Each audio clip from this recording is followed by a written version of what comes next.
chills. Number 5. This all happened about 3 hours ago. I moved back in with my mother about 2 weeks ago due to my lease ending at my apartment and my girlfriend and I splitting up about a month before the end date. She took the place that we looked at together, and since she had put down the security deposit and paid everything up front, I didn't have a lot of say in the matter.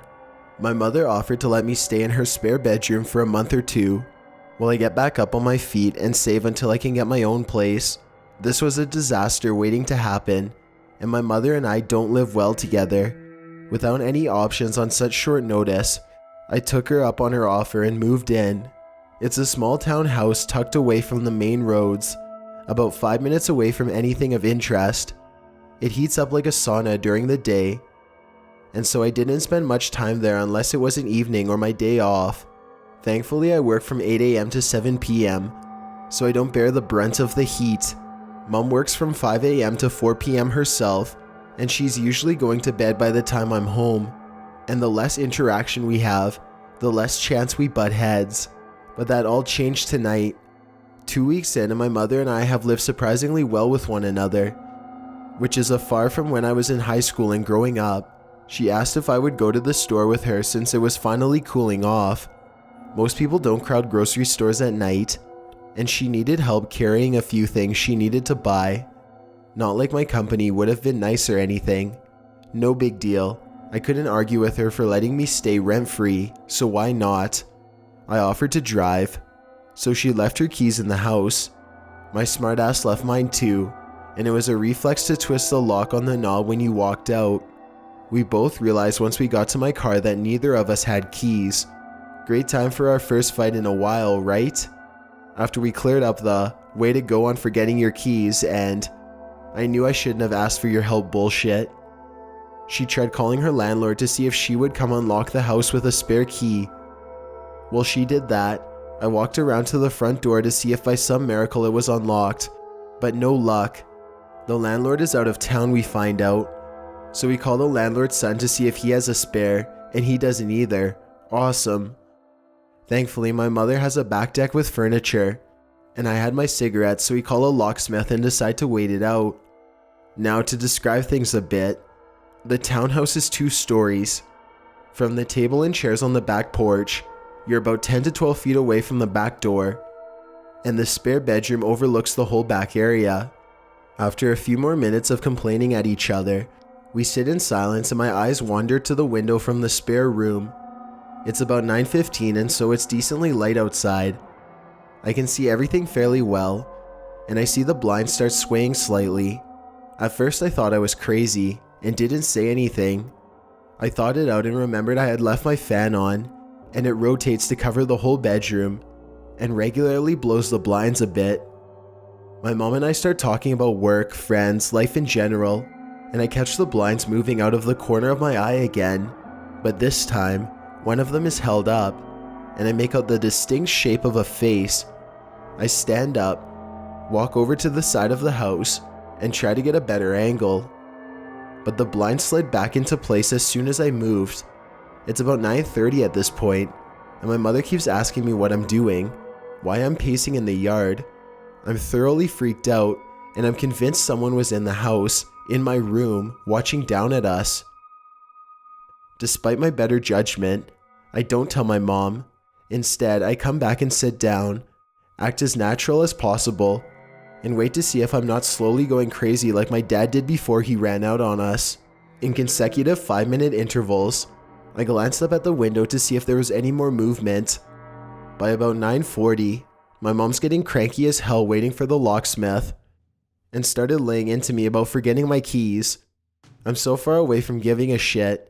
It's dark outside and we didn't leave any outside lights on, so it's getting darker and I'm already creeped out. The only lights in the house that were left on when we left was the living room and the dining room. My bedroom light was off, and at 9:45, when the locksmith finally showed up, I looked back up at my window again, and the light was now on in the spare room. The locksmith unlocks our back door. My mom grabs her debit card and pays him, and I beat her to the door before she can go inside. I tell her to wait for me to check things out, and before she can start complaining, I tell her, Mom, I saw someone through the window while we were waiting for the locksmith. Color drains out of her face, and I step inside. Grab the keys from the computer where I left them right inside the door, and I shut the back door. We walk over to my car parked about 50 feet away on the street, and I retrieve my pistol.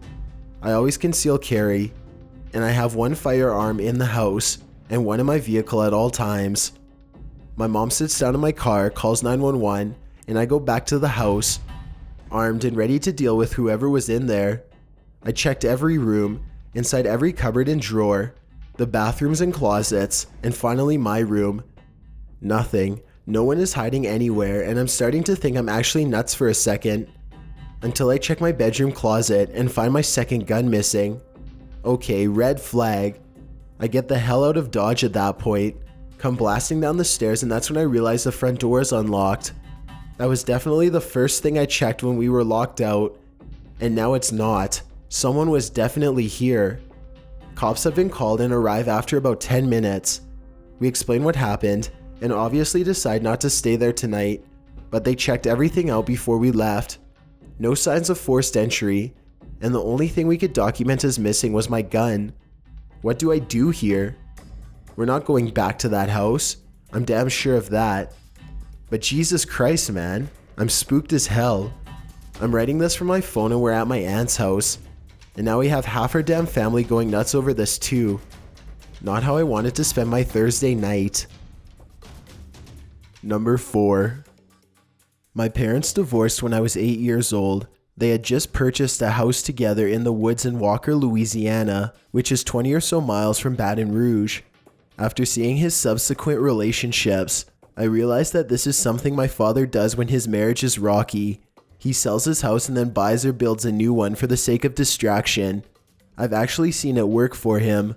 Once engaged in a new project and excited by the possibilities, his wife may forget to ask him why he was out so late, who he was with, and why he smells like another woman's perfume. By this time, his trick didn't work. My mother had had enough. I don't even think we lived in that house in the woods for a full year before my mother suggested that he go stay with his whore instead. I wasn't terribly upset by this. My father and I had never been close. He was a no-nonsense high school coach, and I was bookish, skinny, and weird, far from the athlete he'd wanted. Though, to be fair, he didn't try to push me into sports or pressure me to follow football. Instead, he ignored me entirely in favor of my little brother, Trent, who seemed like he was born with a ball in his hand. Trent didn't play one sport, he played all of them, starting when he was merely a toddler. I never resented either of them for this. I merely mentioned it to help paint a picture of my brother. If Trent and I had been one person, we'd be a very well-rounded individual. Me, precautious and dreamy and even-tempered. Trent, sporty and rough and emotional, living up very well to the reputation that came with his bright red hair, even when he was still in diapers. You couldn't have two more opposite children. But we loved each other fiercely, particularly in the early years of our parents' divorce. Though there were 3 bedrooms in this house in the woods, Trent and I shared one, not wanting to be separated. That changed around the time I turned 10. I was starting puberty as well as the weird self-explanatory sessions that came with it, so I figured it was time I had my own room. Without so much as asking my mother, I began moving things to the room across the hall to claim my new space. We'd been living in that house in the woods for a couple of years now, and even though it had felt large and empty in the days following my father's exile, now it felt like home, and I had claimed a new room all for myself, where I wouldn't be bothered by Trent's nightlight or those soft, irritating sniffling noises he made in his sleep. But still though, I figured I was too old for a nightlight. The inky darkness of my room when I turned my bedside lamp off was a bit too much. My mother would sleep in her room at the end of the hall with the door open, so she could hear us if we called, and she would often fall asleep watching Letterman or Seinfeld. The ghostly blue glow of the TV in her room illuminated mine just enough to pacify me, so I began sleeping with my bedroom door open. I was 10 then. I'm 30 now. I've not been able to sleep with my bedroom door open for 20 years because of what I saw standing in my room that night. I don't know what woke me. I was simply awake and I hadn't been a moment before. Everything was quiet. Everything was still. The sleep timer on my mother's TV must have clicked off because there was no noise anywhere, not even the whir of the air conditioner. Not even crickets in the woods outside. Simple, unbroken silence. I lay in bed for a while, staring at my ceiling and puzzling over why I had awoken. I realized I was very cold, even though the AC wasn't running. With a small shiver, I pulled my comforter around my shoulders and rolled on my side to face my bedroom door, and there it was. As I am reading this, a strong chill is passing through me, even 20 years later. The thought of the thing is enough to make every hair on my body stand straight up. I've got to pee quite badly too, but don't feel like I can move until I finish telling this story and I'm done with it. Until I push that thing out of my head. A small part of me is afraid that by talking about it tonight, I have somehow summoned it and that it will be waiting for me in the hallway when I go to empty my bladder, all terrible and white and staring. I don't know what I saw. It was tall, to a 10-year-old anyway, and ghastly thin. It seemed to shine in the thick darkness of my room. It was so pale. Its skin seemed whiter and thinner than paper, its skull a round, hairless dome. It was naked, I think. I could make out the sharp ridges and curves of its hips, its fingers, which hung limply at the end of flat, large hands, like giant white spiders, seemed unusually long and alien to me. Whether or not it had a mouth or even a nose, I could not say. The darkness was too deep and the thing too white to make such distinctions. The worst part was its eyes. I could see those. Or maybe it had no eyes.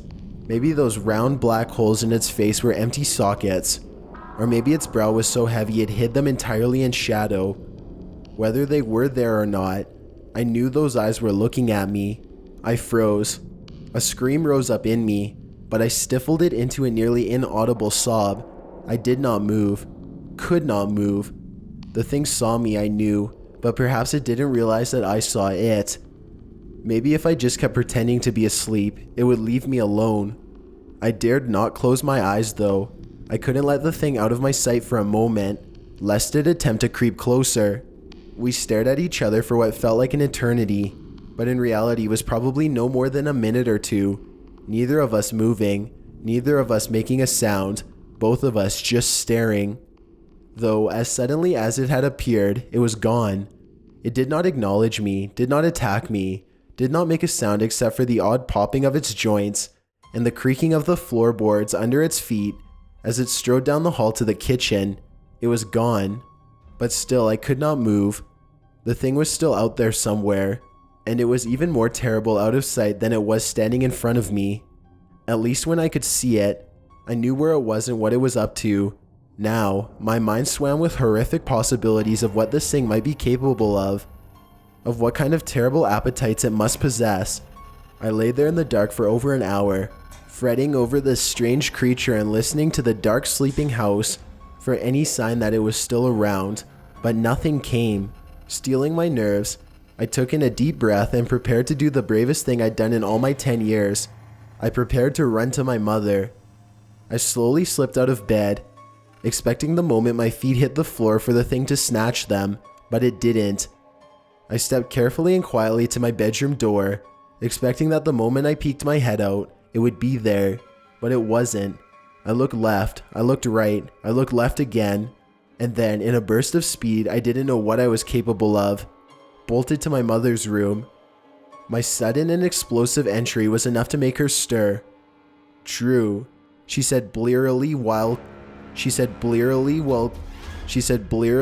clicking on her bedside lamp. "Is that you? What's wrong?" "Mom, there's something in the house." I saw something looking at me. It was standing in my bedroom doorway. And it was looking at me, and I think it kind of looked like the kid from Powder, like a bald albino or something. I was so relieved to be with her and telling her what I had seen that I didn't notice the look of shock wash over her face until she grabbed me and pulled me close to her. She was wide awake now, and she looked terrified. "What did you say? Something was standing in your doorway looking at you?" I nodded. She turned and looked over her shoulder, and that's when I realized for the first time she wasn't alone. My brother, Trent, was asleep in bed beside her. My mother leapt out of bed and rushed to her closet, where she kept her handgun. My mother hated that thing, but she insisted on having one. A single mother with only a 10 and a 6-year-old needed to protect herself. Mom, what's wrong?" Mom, what's wrong? I was starting to get scared again. She snatched the cordless phone off its cradle and called my grandfather, who lived about 2 miles away. Daddy, she whispered into the receiver, I need you to stay on the phone with me. If something happens, call the police. About an hour ago, Trent came in and got in bed with me, said he couldn't sleep because somebody was standing in his bedroom doorway watching him. And now Drew just came in and told me the same thing. I think someone's in the house. I had never heard my mother so frightened. Maybe it's Tommy, maybe it's someone else. If it's Tommy, I'm getting a restraining order. Apparently divorce wasn't enough. Mom, it's not Dad, I said. It can't be, it was too thin. Dad's got a big belly. Shh, sweetie, shh. Shh, sweetie, shh. Okay, Daddy, I'm walking through the house right now. Yes, I have my gun. Drew, follow me. If anything happens, run back here and lock the door, and do not open it until Granddaddy or the police get here, okay? I nodded solemnly. My mother began to move down the hall, turning on light after light as she did so, checking every room, every closet. Within a couple of minutes, the whole house had been searched. Only one room left, the kitchen. My mother entered the room and flipped on the light, seeming to fully expect my father or some deranged killer to be standing there. But no, the kitchen was empty too. We were alone. We were safe. With a sigh of relief, my mother said goodbye to my grandfather and put the phone down on the kitchen counter. Nobody here, she said. You must have had a dream, that's all. No, Ma, I know when I'm dreaming. This wasn't a dream, and Trent saw it too. Did you both watch that Powder movie recently or some? Mom, I shouted. She jumped, startled. What is it? I pointed. The kitchen door, which led out into the backyard and the thick old woods beyond it, stood slightly ajar. I still don't know what I saw that night, and I have thought about it and discussed it with my brother and my mother. In recent years, I even questioned my father about it. He wasn't doing too well for a couple of years following the divorce, and was doing some weird and creepy things. But no, he hadn't been there that night. And honestly, I never thought he had. Still, I had to ask, because the alternatives are too frightening to consider. I don't suppose I'll ever know what that thing was. Maybe that's for the best. What I do know is, I haven't slept with my bedroom door open since that night. If for some reason I forget to shut it all the way before I climb in bed, I will not be able to sleep until I go and close it tight. Because now, in every dark doorway, I see that ghastly white face. I see those terrible dark eyes staring at me. Number 3. I've related parts of this story to friends, family, acquaintances, and even once to a girl I met online. That was a mistake. I think I do it in hopes that someone will rationalize it for me. But I didn't know this place existed, and I was shocked to see how many people have suffered similar experiences. So I hope that someone here might be able to shed some light on what had actually happened to me. It started when I moved out of my mom's place and into my current apartment. I had gotten a great job and over the course of a year, managed to pay off most of my student loans. Around this time, my mom started dropping hints about birds leaving the nest and there not being enough space, so I packed my things and left. I left in November. I remember because it was uncharacteristically cold for a city on the coast. The apartment was old, and so the thermostat was one of those plain rectangular boxes with an analog lever underneath with no numbers to indicate temperature. You just move it left or right until you find your comfort level. My lease agreement stated that the landlord would pay for heating, so I decided to go to town on it and set it almost all the way to the right. I could hear the floor heaters light up with this clicking sound that sounded like fingernails tapping on a lead pipe. The apartment came completely unfurnished, except for a full-body mirror which was placed on the outside of my bedroom door.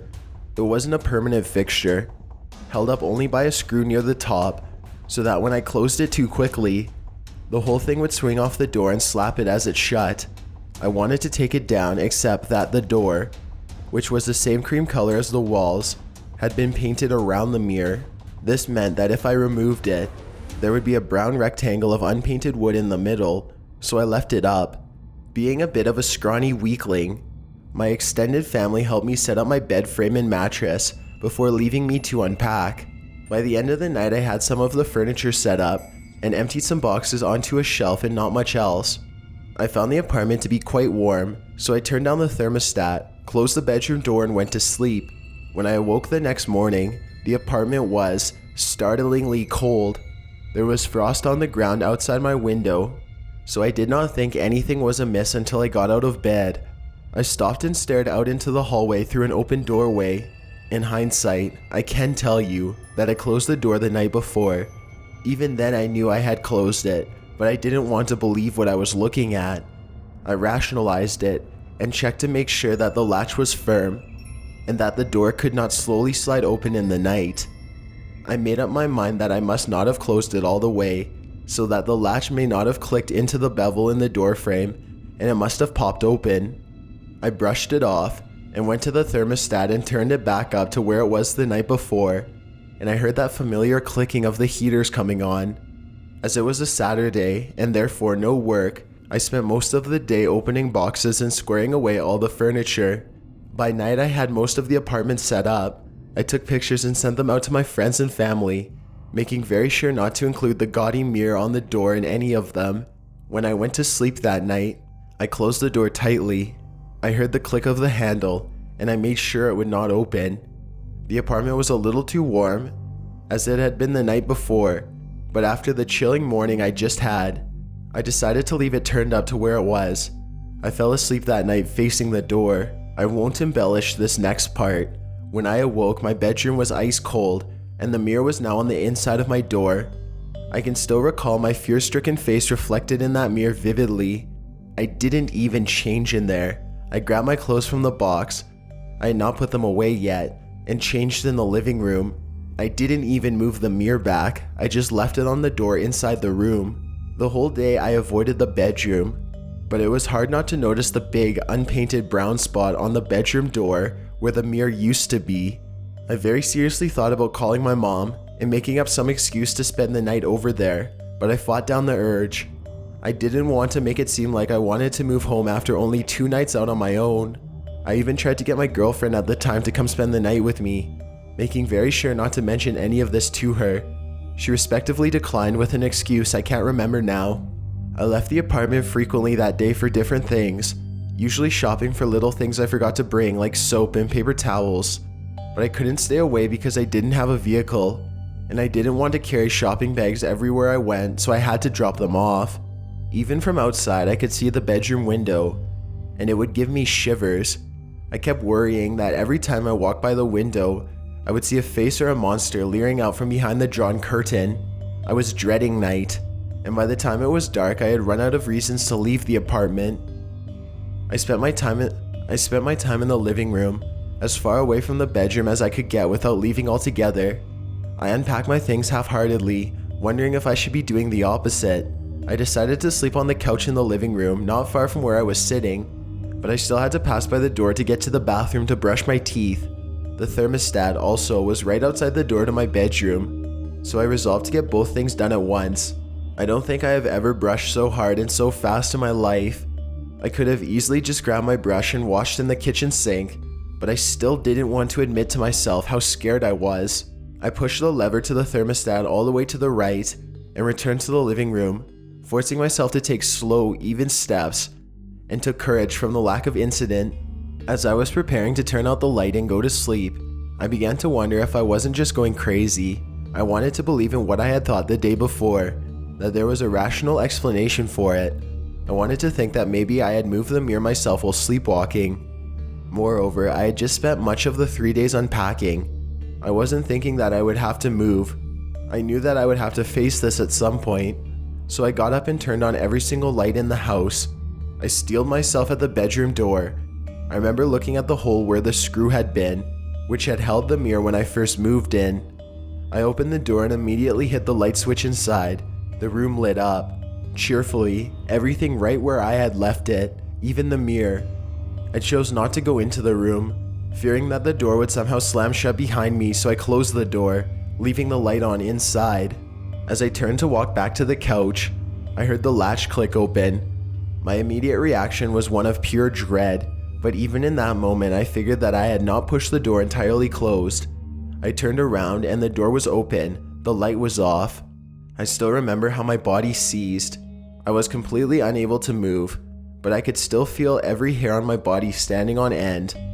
The door was open at a 45-degree angle so that I could see perfectly into the room through the reflection in the mirror. Standing next to my bed, silhouetted against the streetlight coming in through the window, something bulky and round stared out at me. The edges were blurred and it had no eyes, but I could feel it staring at me. At that moment, even in my paralyzed state, I could hear the clicking of the heater turning on. The shape moved out of sight of the reflection of the mirror, and I heard it whisper in my ear like it was standing right behind me. Shh. I slammed the door so hard the whole wall shook. I still live in that apartment, but I don't go into the bedroom anymore. The door hasn't opened since. Number 2. I'm being held hostage in my bedroom and my girlfriend is coming. So that's not entirely true, but I'm somewhere that looks like my bedroom, except there are some things that are different. For example, my closet is filled in with concrete.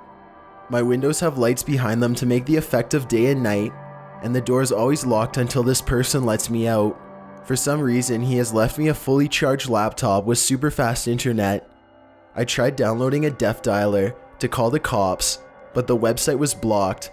Same with Skype, FaceTime, messages, any website I could use to contact people, except for Reddit. Let's move along with this story. He's going to give me my next assignment soon. So 10 days ago, I got a text from my girlfriend. She wanted me to come to her spot because she had a surprise for me. Sweet. But when I got there, she was nowhere to be found. I texted to see where she was, and she said she had no idea what I was talking about. Figuring it was just a friend spoof texting, I got back in my car. That's where everything went black. I hit my head or someone hit me over the head, and I woke up and I was in my bedroom. I tried leaving, but I couldn't, and there was a notebook on my nightstand with these words written in it, "Welcome home." I tried breaking the windows, but all I got was concrete and lights. I was completely trapped somewhere. A voice came over the loudspeaker. It sounded like Roger L. Jackson, the voice from the Scream movies. "Welcome, James. Here's your first assignment." And that's where the laptop, which I hadn't noticed, buzzed. It said one new notification. I'll try and attach a screenshot. Thankfully, it's a Mac, and I might be able to hack its admin password. It looks like he's messed up the UI a bit. My first assignment was to hang up my clothes and make my bed like a good boy. There was a text box, so I wrote, "How, the closet is caved in." With that, I heard a rumble, and looking at the closet, the concrete slowly moved down in the floor. How much has this guy spent? So I did what it said, and I got a congratulations music track, and I got my next assignment. Exit the room and go to the living room. I closed the laptop and the door buzzed open. I made my way out to a dark, cold, concrete hallway. More doors. Nothing that I could recognize, and I felt like I was walking down a tarmac. I entered the room in which the door was lit up, and the words "Enter here" were lit. I pushed open the vault-like doors, and inside was my living room. The couches, the tables, the TV, the chairs, even the piano. The TV buzzed to life. "Sit down and play a song." I sat down at the piano and started playing. At the same time, the TV buzzed. "Good boy, I'm proud of you." Now I really want to know who this is. He is treating me like his property. This is sick. The TV buzzed again. New assignment. I stopped playing and read. "It made me sick. Strip down to your underwear." I replied, "No." And the TV buzzed again. "Do it or regret it." I said no. With that, the highest siren you could ever hear was buzzing. I couldn't take this.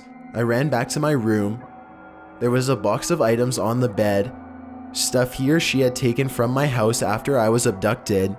My noise-canceling headphones were in there. I put them on and they barely drowned out the alarm. It hasn't stopped blaring for 8 days. I've been trying to ignore it, but I can't sleep. I have no plans of escape. He's trapped me inside my room. The siren does stop for 10 minutes at 8 p.m. I'm not sure why though. Finally, day 10 and the siren stopped. The voice came over the speaker. "You learnt your lesson. New assignment." I went over to the computer, and with the nice startup sound, I was taken to the desktop. I clicked open the new assignment and I got this message. Please proceed to Lily's room and receive your surprise. Oh shit, Lily is my girlfriend. I'm afraid on what I'm going to find in there. I'm about to go there now. Please someone call the police. I need to get out of here. There are 3 things I need to do. 1. Find out if my girlfriend is here. 2. Figure out what the 10-minute silence was. 3. Get out of here. Before we get to number 1, if you've ever been curious as to what I look like in real life, then follow me on Instagram at DylanIsChillinYT with underscores instead of spaces. I also have a Twitter at YT_chills where I post video updates. I'd really appreciate it if you followed me, and feel free to send me a DM if you have any questions or suggestions. If you'd like to see more of these videos in the future, then hit that subscribe button because I upload a new scary video every Thursday. Number 1. It's been almost 15 years ago since my family moved out of the creepy old house that nurtured my nyctophobia, which still persists to this day. I have a panic attack if it's dark enough that I can't see in front of me, and I cannot go to sleep in a room that's dark enough that I cannot see all 4 walls. So today, I always sleep with my TV on, but as a 7-year-old, I didn't have the privilege of a TV set in my bedroom. My family was struggling, mostly due to my mom's now ex-husband's tendency to spend each paycheck to support his drug addiction, but that's a whole different story. And they'd gotten a pretty good deal on a crappy house in the poorer section of town due to being friends with the landlady.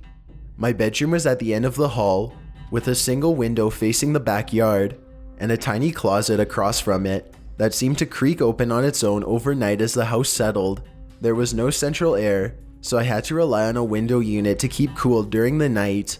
For anyone who's had to deal with window units, you'll understand how easily the cool air in one room can seep out into the rest of the house, rendering it completely ineffective if you leave your door open.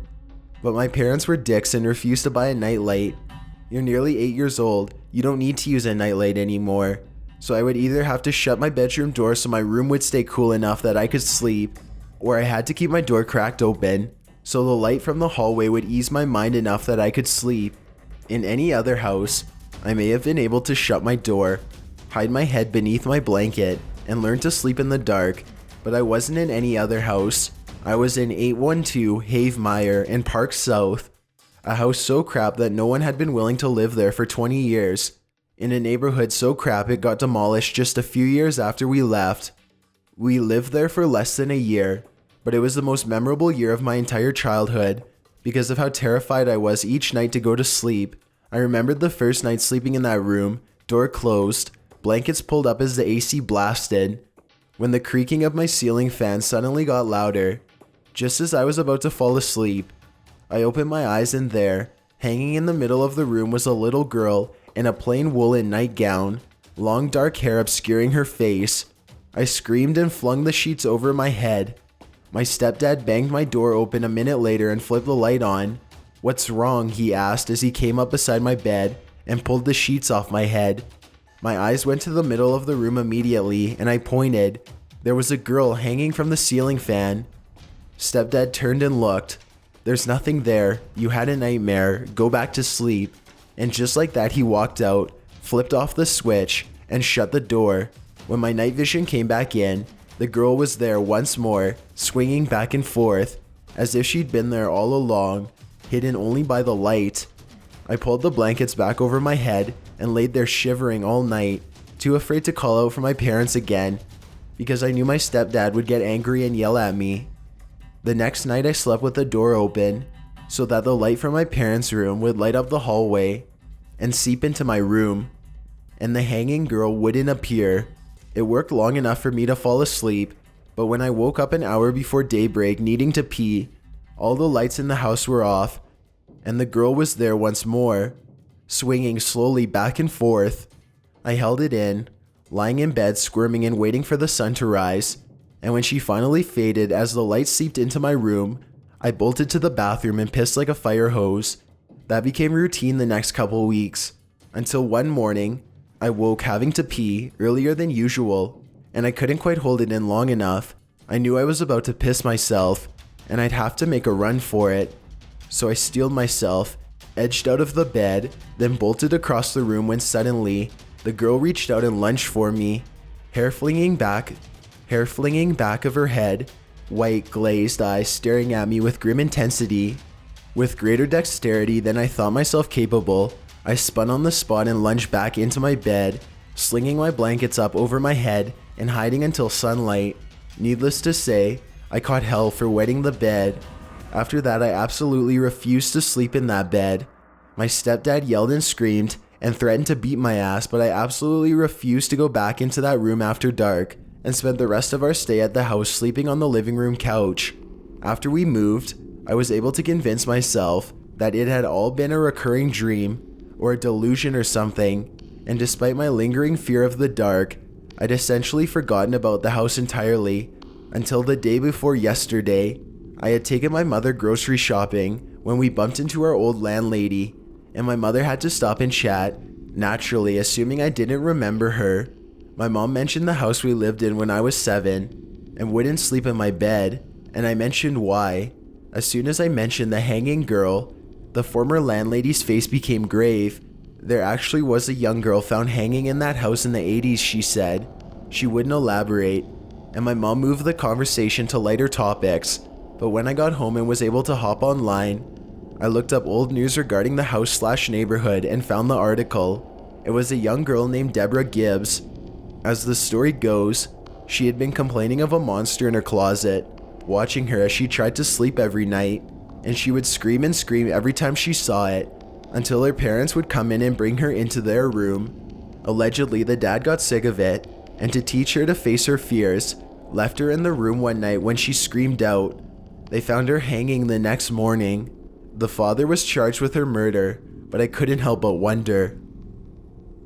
Thanks for checking out this video. Be sure to subscribe because I upload a new scary video every Thursday. Or if you're still not convinced, here are some of our other videos that I think you'd like. Enjoy!